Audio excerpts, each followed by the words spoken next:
Hey everybody, this is William Jackson, fans of William Jackson Custom RC Planes with Terry Nitsch, and I want to interview him and have him tell about his life story, and we're going to do a series of videos, so let's begin. Hey Terry, tell us something about yourself. About how long I've been flying model airplanes? Model airplanes. Radio control airplanes. Like I said, the neat thing is my dad was the third person in the state of Ohio. Him and two other guys were the first ones to fly radio control airplanes. And he had me flying my first RC airplane when I was 6 years old. And now I'm 70, so that gives you an idea how freaking long ago I've been flying radio control airplanes over the years. Right. Hey guys, if you didn't know it, Terry's going to tell you about his history. How many times have you won Top Gun and how many times have you won Scale Masters? Okay, I've won Top Gun 6 times over the years. I've won the Scale Masters 7 times over the years. Wow. And I've won the Nats 12 times over the years in scale competitions. So all scale competitions. so with those kind of trophies and things, you know what you're doing. You know how to fly, and you know how to present a plane, and you know how to build a I plane. know how to build it, and I've always painted all my own airplanes because I always entered them in scale competitions. So I come up with good ways to paint airplanes. And in my basement where I live, I have a huge paint booth and everything all set up in there for doing the airplanes, and it works real good. So, for me, like a guy who's just starting into scale competitions and stuff. You've done all the rivets and panel lines and cockpits and everything. Oh, yeah, and a lot of it is off of the pictures of the real one too. Because the key when you're getting your airplane judged, you give them the information on the real one. You gotta to get the big score. You gotta try to match that thing up 100%. You know what I mean? Including everything, not just paint, but the way the landing gear is set up, and the doors are set up, and the speed brakes are set up, and everything has to be a lot like the real airplane to get the good scores going into the competition, So what do you do to get ready for all these competitions that you've been in? How much do you practice? I usually, like if I'm going to one, I will spend 2 weeks before I leave and go out as many times as I can with just that one airplane going through that same sequence.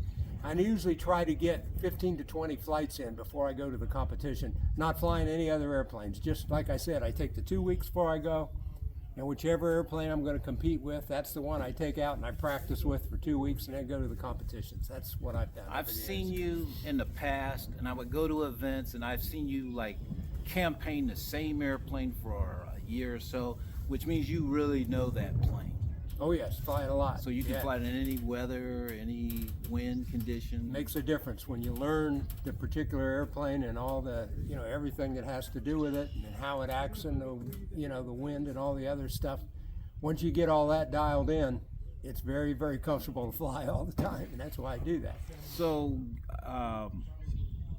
are you nervous when you go to these competitions? Or are you just, super confident? Years ago, when I first started, I was a little bit nervous, but once I got into it and did it more and more and more and more, I'm not nervous now. So you never put like any pressure on yourself when you went to a competition or something? I just do the best I can do, and whatever works out, it works out. A lot of, I've won a lot of them, and believe it or not, one year at the Scale Masters, I was leading till the very last round. And the one guy that actually beat me by 1/10 of a point scored 100 on his last flight, or I'd have won another one. It was that close. That was a weird one, but good for him. I mean, but he flew on his last flight and he actually got 100 and beat me by 1/10 of a point. Or if he'd got 97, 98, I'd have won another one. But that's the way it goes sometimes. The one selling point that I've seen in your flying is that you're always able to take off on the center line and land on the center line. I think that's what makes people win or lose. Take off and land. It makes a difference, yeah. And how do you get that plane set up to where you just grease it in? Because I'm used to looking at it all the time, and I know what the distance out in front of me is, and that's what I aim for. Depending on where you stand and all that. So. And you like going fast? Oh yeah. Oh, real fast. But in scale competitions, you don't go that fast. You got to go at the same speed what the real airplane would fly at. But like some of my turbine jets and fly, than that I fly. If it'll go 200 miles an hour, that's what I fly it at, 200 miles an hour, because it's fun going fast. And it's fun going vertical and rolling almost clear out of sight. You know, that kind of stuff's really fun. Yeah, it's a showstopper to have people come by. Right, And see but the that's snow. non-scale competition. Yeah. That's fun flying. That's a difference. You I know. used to see you in the old days when ducted fans, they used to have the speed runs where guys were going 200, 230, 250 mile an hour, and I seen you break a piston, and you sat down, crossed your legs, rebuilt that motor, went back out there and won the competition. Yeah, I know. I remember that one. That is awesome, man. I first met you in DeLand, Florida. Right. And so we're gonna have these stories since I'm coming down to Terry's field. And I'm really glad Torch you're Club. down here because we've got one of the best Yeah. model airplane flying sites in the state of Ohio here that our club literally has built. And since we first got here 12 years ago, our club, once we got in here and we took out a lot of trees and we redid the runway and everything, we've spent, now that we've done the grass runway too. Okay, where's your club located at? The club field. Where are you guys located at? Oh, Deer Creek State Park, right by the beach. Deer Creek State Park, Ohio. Yeah. And We're right next to the beach. right next to the beach. What's your runway here? It's 900 feet long and 65 feet wide. And now we redid the grass runway, and it is 120 feet wide, and it is 700 feet long. Right. And it is smooth as it can be. It's going to be beautiful. And now, since we've been here, our club, since we just did the grass runway, we have now spent over $100,000 in developing this flying site for our club. Yes. And you guys have turbines here and electric? Oh yes. Oh yeah. Turbines, electric, gas, whatever Right. anybody. Well, see, we have no restrictions here, which is beautiful. Right. Because there's nothing on the ends that we have to worry about flying over or anything like that. So you can fly any kind of machine here you want to fly. Right. Yeah, you guys have really have a nice field. That's why I came down to fly.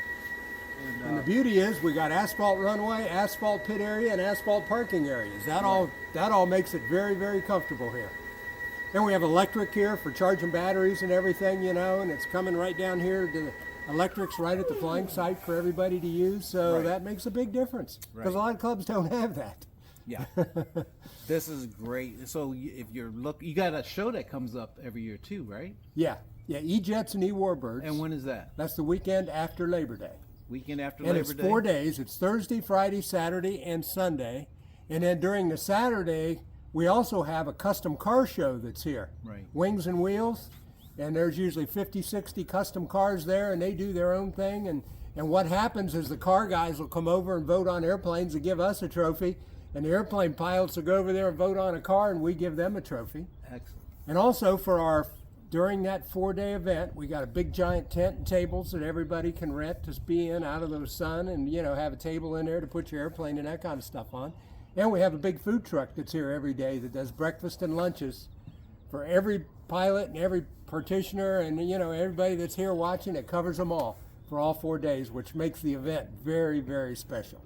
Okay, so remember that in September, the weekend after Labor Labor Day. Day, come on down to Deer Creek State Park, right next to the beach. That's how you find us. In Ohio. It's just south of Columbus, Ohio.